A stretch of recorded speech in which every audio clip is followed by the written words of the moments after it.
근데 너 내가 아는 사람하고 많이 닮았어. 내 아버지 김두식.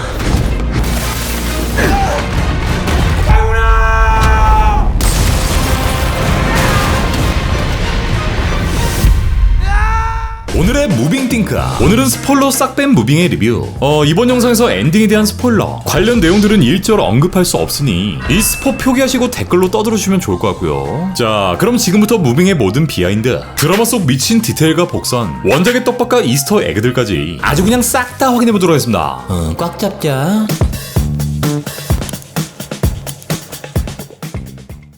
먼저 이번 작품에 캐스팅된 수많은 배우들, 이 티저 공개 때부터 미친 캐스팅으로 난리가 났었고, 무빙 속 배우들은 보란듯이 명연기를 보여주는데 이번에도 이 치킨집 사장을 연기하며 또 그런 캐릭터인가 싶었던 유승용. 지금까지 이런 맛은 없었다. 이것은 갈비인가 통닭인가? 예, 수원 왕갈비 통닭입니다. 하지만 눈물 콧물 쏙 빼게 만들어준 우리 구룡포.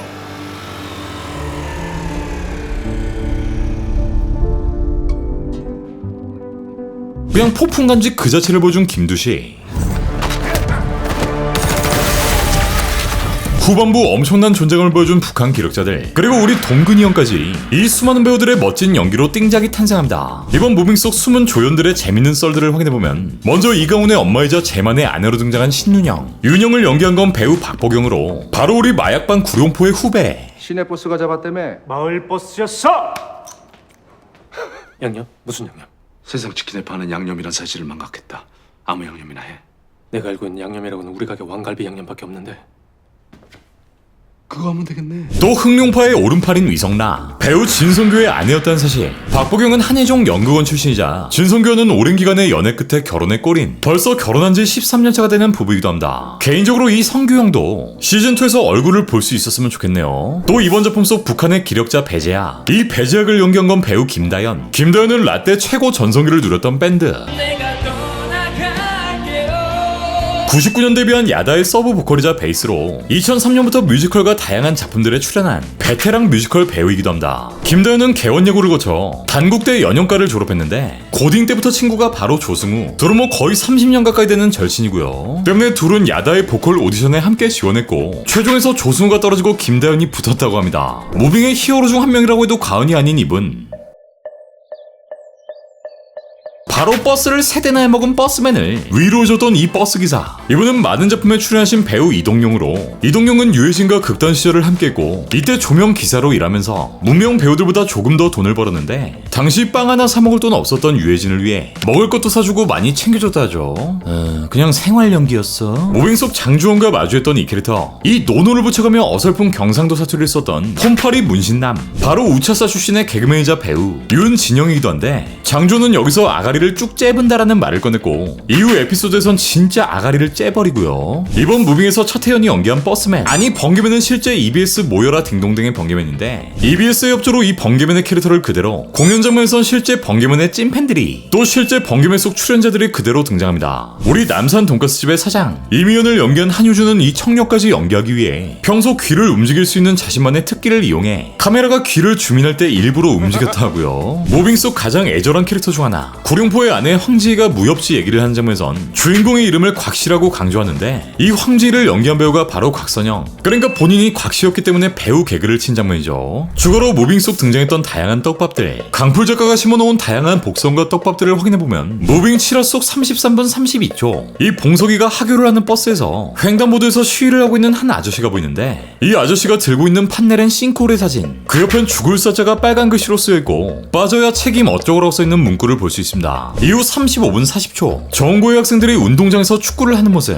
여기서 공이 아스팔트 바닥에 떨어지고 아스팔트가 움푹 주저앉는 모습도 보여주는데, 이는 무빙의 후속작인 브릿지의 떡밥, 그러니까 브릿지에 등장한 싱크홀 사건의 떡밥을 보여줍니다. 또 1화부터 봉석이의 집 앞엔 지하철 9호선 연장 노선 사업, 이 현수막을 보여주기도 하는데, 이 또한 브릿지에 등장한 9호선의 떡밥이죠. 이번 무빙의 시즌2 이 후속작 관련 영상도 준비 중에 있으니 알람 설정하시고 다음 영상에서 만나보세요. 과거 남산 돈가스에서 나눴던 미연과 두식의 대화, 두식이 미연에게 무슨 색을 가장 좋아하냐 물었고 여기서 미연은 보라색이라 대답하는데, 이후 국정원에 쫓기던 두식은 이렇게 미연이 했던 말을 기억해 보라색 커튼의 미연의 집을 찾아 찾아옵니다. 이후 두식은 행적을 감췄고 집 떠난 두식을 위한 미연의 장치, 어린 시절 봉석을 키웠던 비닐하우스, 남산 돈가스 지붕의 페인트, 네온 사인의 색깔, 집안에 있던 모든 커튼들의 색까지 두식이 찾아올 수 있게 모두 보라색으로 맞춥니다. 15화에 처음 등장한 수조집의 아들 성우라는 이름의 이 친구는 내내 물고기를 관찰하고 이 장면을 정말 오랫동안 자세히 보여주는데, 처음엔 얘가 물고기랑 대화를 하는 능력을 가진 건가 싶었지만 결국 아무런 떡밥도 없이 퇴장해버립니다. 물론 성우가 이 두 괴물의 부성애를 끌어올리는 매개체 역할을 하게 됐지만, 사실 모든 떡밥을 중요시 여기는 강풀 작가의 특성상 이 성우라는 캐릭터도 나중엔 능력을 가진, 그러니까 물고기나 동물들과 대화할 수 있는 초능력자로 등장시키지 않을까라는 생각이 들고요. 이번 작품엔 쓸모라는 키워드가 굉장히 많이 등장하는데, 먼저 민용주는 이 능력자들에게 너가 쓸모가 있냐는 질문을 많이 던졌고, 한평생 몸을 쓰며 살았던 주원이 이렇게 갑자기 시작된 내근직 업무에 아무 쓸모가 없어진 기분이라며 지희에게 토로했고, 지희는 그런 주원에게 넌 나의 쓸모야 라는 명대사까지 던집니다. 그리고 무빙 1화의 장면으로 되돌아가보면 교실엔 나도 쓸모가 있을걸? 이라는 급훈이 걸려있고요. 그 밖에 정구의 이름은 국정원을 따온 이름,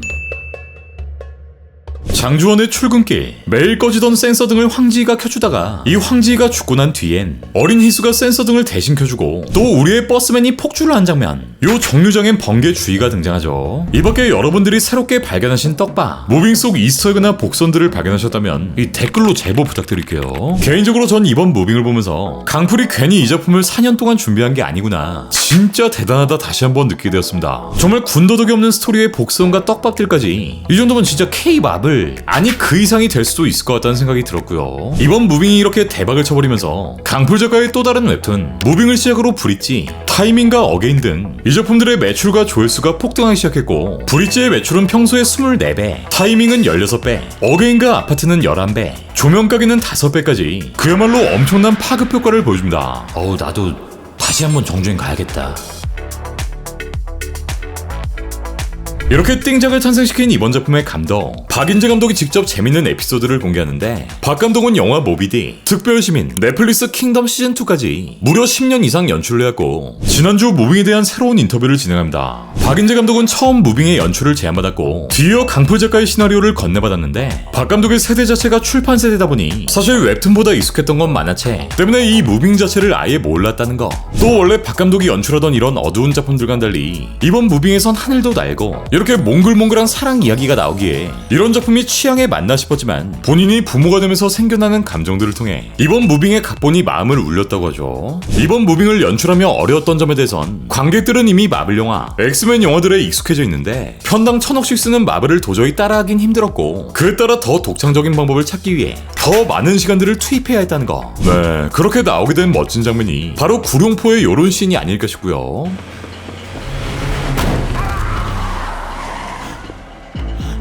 유해물이 아니면 죽어야지.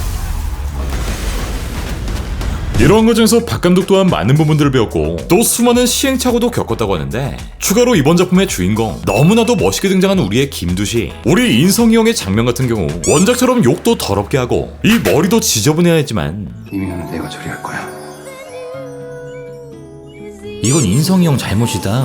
또 조인성이 처음 나는 동작을 찍을 당시엔 이게 CG 없이 촬영하다 보니 너무나 웃겼고, 조인성은 연기 인생 여기서 끝나는 거 아니냐 라고 말했다고 하죠. 형, 연기 인생 연장됐어. 굉장히 높았던 이번 작품의 수위, 특히나 잔인했던 몇몇 장면들에 대해선 다분히 본인의 연출 취향이었고, 이 재생 능력이 있는 주원이 상처를 입어야 능력을 보여줄 수 있었기에 날것의 장면 그대로를 썼다 말하고요. 정말 수많은 배우들이 등장한 이번 무빙의 캐스팅은 강풀 작가가 개인적인 친분이 있던 이 배우들에게 연락해 캐스팅했다고 하는데, 2008년 강풀 원작의 바보엔 우리 정계도 씨가 주연이었고, 아니 난 그냥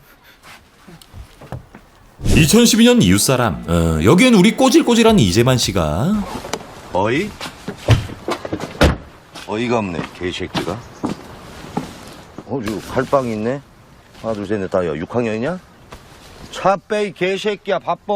아무래도 강풀 작가가 이 두 형은 직접 캐스팅하지 않았을까 싶고요. 박 감독은 이게 그야말로 땡큐였고, 이번 작품에서 류승범이 연기한 프랭크, 사실 프랭크의 역할은 외국인이었지만 숙련된 액션과 어설픈 한국말을 할 수 있는 배우가 필요했고, 이에 여러가지 고민 끝에 이렇게 류승범을 캐스팅하게 됩니다. 이번 작품 속 가장 큰 논란에 휩싸인 이 캐릭터, 어색한 연기와 극에 맞지 않는 서사로 정말 많은 팬들의 입방아에 올라온 이 번개맨에 대해선, 야, 이 버스를 몇 개나 처해먹는 거야. 그건 이번 작품을 끝까지 보시면 내가 잘못 생각했구나 할 거다. 아직 안 풀린 것이 있다. 걱정 안 하셔도 된다. 라고 밝힙니다. 무빙에서 가장 많은 제작비가 투입된 장면의 경우 바로 봉석이가 처음으로 나는 이 장면인데 이 씬은 강촌에서 촬영되었고 배우 이정아가 이렇게 와이어를 타는 장면에만 총 20-30명의 무술팀이 투입. 요 밑에서 20-30명이 100m 정도를 쉴 새 없이 뛰었다고요. 또 구룡포와 삼천포의 수로 전투. 이 장면은 실제 오염된 수로에서 찍을 수 없었기에 별도의 세트를 만들어야 했고 이 방수가 되는 세트를 만들려다 보니 돈이 굉장히 많이 들었다고 하죠. 자, 이렇게 오늘은 무빙의 모든 비하인드, 작품 속 떡밥과 이스터 에그들을 훑어보았습니다. 혹시나 빠진 게 있다면 댓글로 제보 부탁드리고요. 다음 영상에선 무빙에 이어지는 속편, 이 브릿지에 대한 여러 내용과 떡밥들을 한번 심층 분석해보겠고요. 이번 무빙 영상들을 재밌게 보셨다면 구독과 좋아요 또한 부탁드립니다.